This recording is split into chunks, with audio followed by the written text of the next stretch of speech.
Oi, gente, tudo bem com vocês? Hoje eu tô querendo falar um pouco sobre a minha primeira vez na terapia. Eu precisei de uma psicóloga quando eu retornei para o Brasil. Morei 2 anos fora, fui fazer trabalho social, missão. Morei em 3 países diferentes: Coreia do Sul, Filipinas, Tailândia. E eu me preparei num sentido de um curso transcultural para entender que existem culturas de medo, de vergonha, sobre choques culturais, o que eu poderia estar vivendo em relação à comida, à língua, mas eu não tive, acho, um preparo de voltar, sabe? E quando eu voltei, eu senti muita dificuldade de me reintegrar. Eu sentia que eu não fazia mais parte do meu país de origem, mas eu também olhava para trás e eu não estava no país em que eu estava, e eu me sentia suspensa no mundo como se não existisse lugar para mim. Mas isso vai passando com o tempo, né? E você vai conseguir um emprego, você vai se relacionar de novo com as pessoas, e aí meio que você sente que você volta para uma sociedade. Mas é um trabalho que leva tempo. Tem gente que consegue fazer isso, né, sem precisar de uma ajuda profissional. Eu realmente precisei, porque eu tive muita dificuldade de entender que as coisas que eu tinha passado, quem tinha vivido, tinha sido eu. Então eu meio que criei na minha experiência uma régua de relacionamento, digamos assim. Vamos dizer, a minha mãe, onde eu morava com ela na época, ela tinha todo um sistema dentro da casa dela, e que por eu nunca ter saído, eu não percebia que isso existia, porque era a dinâmica da casa. E como eu passei, né, 2 anos fora e tive contato com culturas diferentes, formas de estilo de vida diferentes, esse é um outro ponto também que eu acho importante. Várias pessoas viajam por N motivos, né? Seja para trabalhar, estudar, fazer um intercâmbio, conhecer outro país. Quem faz trabalho social barra missão, eu entendo que é uma dificuldade mais profunda, porque muitas vezes você vai para uma realidade que você nunca viveu. Então, assim, extrema pobreza, tráfico humano, são coisas bem pesadas, assim, sabe?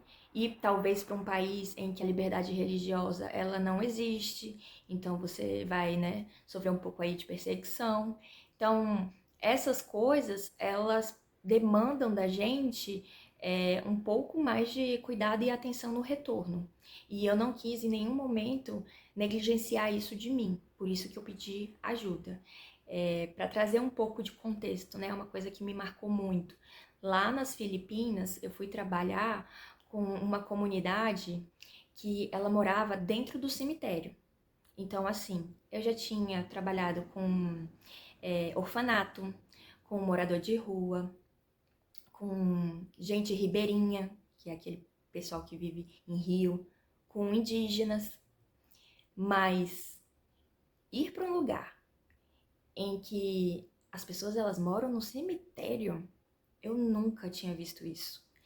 E entendo que existem vários tipos de pobreza no Brasil, favela, né, essas coisas, mas assim, era muito fora do real para mim, tanto que quando foi para passar um período nessa comunidade, eu fui sem saber tanto inglês assim, mas eu entendia, falava aquilo que eu podia, e a pessoa ela começou a explicar, olha, a gente vai entrar nessa comunidade, as pessoas elas moram na tumba, né?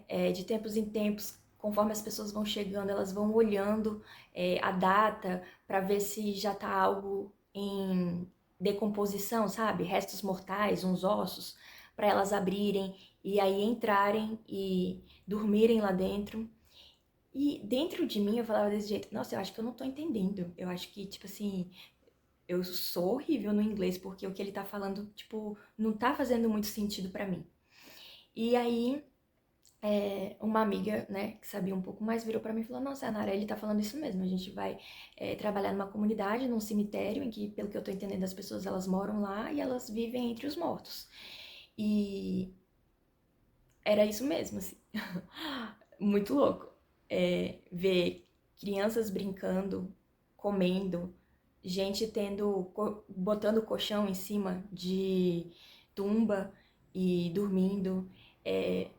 Você enxergar que quem tá vivo tem menos do que quem tá morto.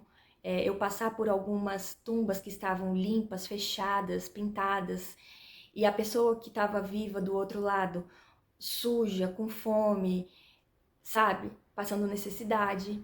Então, isso foi algo que me marcou muito e que quando eu voltei, né, pro Brasil, pra minha realidade, eu nunca mais fui a mesma em relação a comida, sabe? Em relação a dormir numa cama, enfim, a experiência ela transforma, né?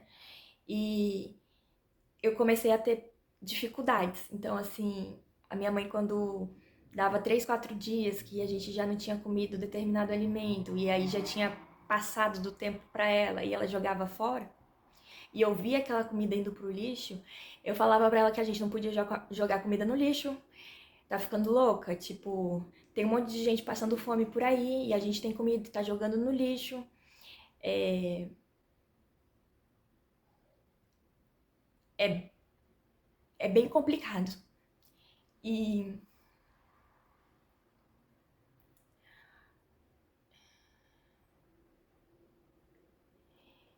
e aí eu precisei de ajuda.